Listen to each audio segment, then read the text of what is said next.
Hi, I'm Emma from Energy for Life, and this is a 6-minute yoga flow. So we're going to start by coming into downward facing dog, and we've got our timer just starting there. So pressing into the hands, heels to the earth, pressing in that direction, but they don't need to touch. Pressing heart back towards the ankles, and then as I mentioned in the intro, if you haven't watched it, watch it, the posterior tilt of the pelvis high to the sky. It's going to lengthen these hamstrings. You'll feel a stretch to the back of the thighs. So we're going to hold this first one for a whole minute. If it gets too much, feel free to come down, rest, and then come back in. What we want to really find is the triceps up by the ears. So keep flexing out through the shoulders. Get a really good stretch through there. That's 30 seconds gone. Pressing into the hands. The other thing you can try here is try drawing the feet to the hands and the hands to the feet, and you'll feel the core activation that happens. You're going to strengthen up in this pose as well as open out. So an awesome pose to begin the practice. Get really strong, get really open. So still trying to tease those heels down towards the earth. Still trying to tilt the base of the sit bones up to the sky and drawing the lower belly and the lower ribs in. Go from there, take the right leg high to the sky, bend and open, and bring it forward to the right hand. So we're starting a high lunge. Back leg is going to be high. I'll join in so you can see both perspectives. So squeeze your left thigh as you try and lift your outer left thigh, try and descend both hips. You'll feel a stretch from the underneath of the right knee to the back knee. And you might even want to move your front toes forward a bit to give yourself more space here. Keep your chest lifted here. It's going to give you even more through the psoas. From here, we're going to gently base the back knee down to the earth. And then if you've got a little more, come down onto your forearms. This is a much more relaxed version of the lunge. We can drop into the stretch a little bit easier. You can let that right knee wing open wide if you've got that. A little lower perhaps if you've got capability there. But try not to let this back thigh collapse down to the floor. You want to keep more or less aligned. So coming back up onto the hands, we're going to turn around into Skandasana. So turn to your left hand side, shorten your stance between your legs a little, and sit down onto your front heel. Remember, shortening the stance is probably going to allow you, but for some of you, you might be up here. Don't worry if that's the case, we're just going to work to lower. When you come down, you might want a balance challenge by popping your hands together rather than holding the floor. Keep your chest lifted, long spine, and try and descend your right heel down towards the earth. Flexing left toes. From here, we're going to turn back to the front of the mat and into our half pigeon. So back knee is on the floor, right foot walks over towards the left hand. Pop your right knee down towards your right hand, and if that feels really intense for you, just bring the heel back in towards you.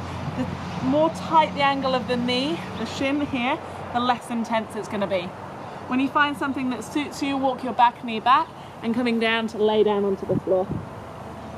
From there, we're going to come back up, back into downward facing dog. So tuck your back toes, take your right leg to the sky, give it a shake, and then to the other side. Left leg rises up to the sky, bend and open, and then send it all the way forward to your left hand. First one, the back knee is up. So hands are inside, keep that back thigh strong, descend your hips. Keep your heart pulling forward by pulling your hands back on the mat. Pressing into both feet so you're strong. And then a little softer by bending the back knee, letting your left knee fall out, and then coming down onto the hands.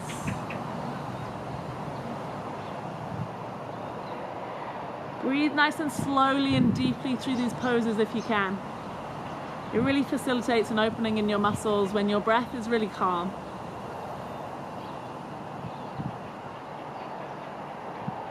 So if you can imagine your heart melting downwards and then gently coming up without too much disturbance, turning to your right hand side. Shorten the back heel towards the front, sitting down on your front heel. Hands to heart center again if you'd like that balance challenge. If you need the stability of your hands down, feel free to take that. So if you can descend your left heel this time down to the floor, remember right toes back towards your face. It's going to give you more of a stretch through the Achilles. Turning it back to the front of the mat and to our half pigeon. So toe heel that front foot all the way across.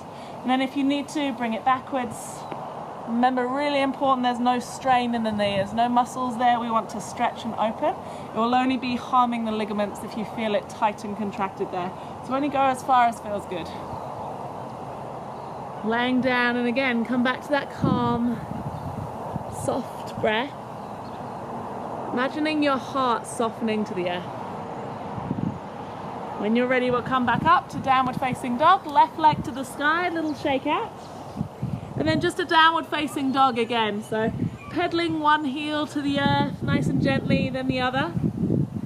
Swaying your hips side to side, just loosening out that whole area that we've worked. And then to end, we're going to come down onto both knees to the mat. Take both knees wide. The wider, the more intense here. So you pick your poison. Hips back to heels, walking hands forward into child's pose.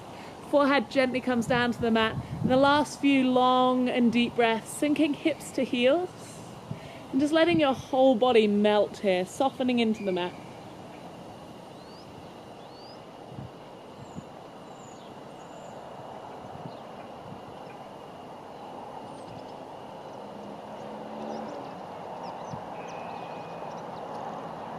And that's the end. If you have another minute or so, feel free to stay there. That soft breathing is a really great way to end your practice today. Thanks so much for joining us, and we'll see you again soon.